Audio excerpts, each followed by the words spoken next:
حضرت معاویہ کے عہد میں سیاست کو دین پر بالا رکھنے اور سیاسی اغراض کے لیے شریعت کی حدیں توڑ ڈالنے کی جو ابتدا ہوئی تھی، ان کے اپنے نامزد کردہ جانشین یزید کے عہد میں وہ بدترین نتائج تک پہنچ گئی۔ اس کے زمانہ میں 3 ایسے واقعات ہوئے جنہوں نے پوری دنیائے اسلام کو لرزہ براندام کر دیا۔ پہلا واقعہ سیدنا حسین رضی اللہ تعالی عنہ کی شہادت کا ہے۔ بلا شبہ وہ اہل عراق کی دعوت پر یزید کی حکومت کا تختہ الٹنے کے لیے تشریف لے جا رہے تھے اور یزید کی حکومت انہیں برسر بغاوت سمجھتی تھی۔ ہم اس سوال سے تھوڑی دیر کے لیے قطع نظر کیے لیتے ہیں کہ اصول اسلام کے لحاظ سے حضرت حسین کا یہ خروج جائز تھا یا نہیں، اگرچہ ان کی زندگی میں اور ان کے بعد صحابہ و تابعین میں سے کسی ایک شخص کا بھی یہ قول ہمیں نہیں ملتا کہ ان کا خروج ناجائز تھا اور وہ ایک فعل حرام کا ارتکاب کرنے جا رہے تھے۔ صحابہ میں سے جس نے بھی ان کو نکلنے سے روکا تھا وہ اس بنا پر تھا کہ تدبیر کے لحاظ سے یہ اقدام نامناسب ہے۔ تاہم اس معاملہ میں یزید کی حکومت کا نقطہ نظر ہی صحیح مان لیا جائے تب بھی یہ تو امر واقعہ ہے کہ وہ کوئی فوج لے کر نہیں جا رہے تھے، بلکہ ان کے ساتھ ان کے بال بچے تھے اور صرف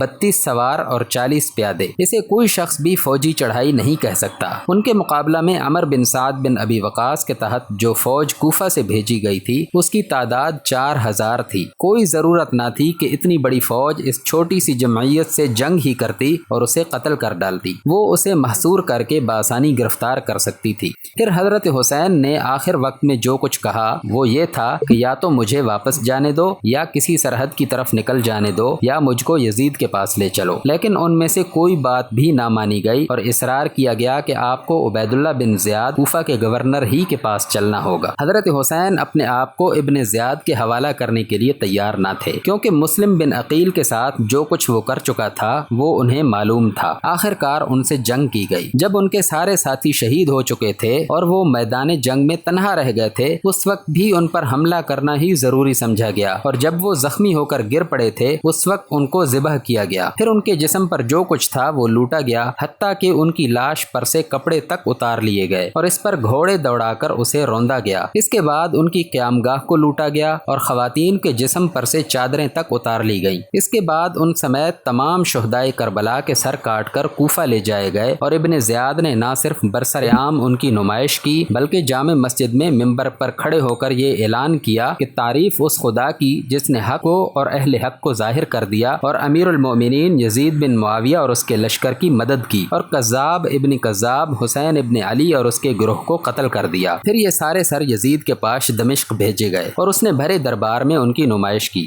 فرض کیجئے کہ حضرت حسین یزید کے نقطہ نظر کے مطابق برسر بغاوت ہی تھے، تب بھی کیا اسلام میں حکومت کے خلاف خروج کرنے والوں کے لیے کوئی قانون نہ تھا؟ فقہ کی تمام مبسوط کتابوں میں یہ قانون لکھا ہوا موجود ہے۔ مثال کے طور پر صرف ہدایہ اور اس کی شرح فتح القدیر باب البغاء میں اس کو دیکھا جا سکتا ہے۔ اس قانون کے لحاظ سے دیکھا جائے تو وہ ساری کارروائی جو میدان کربلا سے لے کر کوفے اور دمشق کے درباروں تک کی گئی اس کا ایک ایک جز قطعاً حرام اور سخت ظلم تھا۔ دمشق کے دربار میں جو کچھ یزید نے کیا اور کہا اس کے متعلق روایات مختلف ہیں، لیکن ان سب روایتوں کو چھوڑ کر ہم یہی روایت صحیح مان لیتے ہیں کہ وہ حضرت حسین اور ان کے ساتھیوں کے سر دیکھ کر آبدیدہ ہو گیا اور اس نے کہا کہ میں حسین کے قتل کے بغیر بھی تم لوگوں کی طاعت سے راضی تھا۔ اللہ کی لعنت ہو ابن زیاد پر، خدا کی قسم اگر میں وہاں ہوتا تو حسین کو معاف کر دیتا، اور یہ کہ خدا کی قسم اے حسین میں تمہارے مقابلے میں ہوتا تو تمہیں قتل نہ کرتا۔ پھر بھی یہ سوال لازماً پیدا ہوتا ہے کہ اس ظلم عظیم پر اس نے اپنے سرپھرے گورنر کو کیا سزا دی؟ حافظ ابن کثیر کہتے ہیں کہ اس نے ابن زیاد کو نہ کوئی سزا دی، نہ اسے معزول کیا، نہ اسے ملامت ہی کا کوئی خط لکھا۔ اسلام تو خیر بدرجہ بلند چیز ہے، یزید میں اگر انسانی شرافت کی بھی کوئی رمق ہوتی تو وہ سوچتا کہ فتح مکہ کے بعد رسول اللہ صلی اللہ علیہ وسلم نے اس کے پورے خاندان پر کیا احسان کیا تھا اور اس کی حکومت نے ان کے نواسے کے ساتھ کیا سلوک کیا۔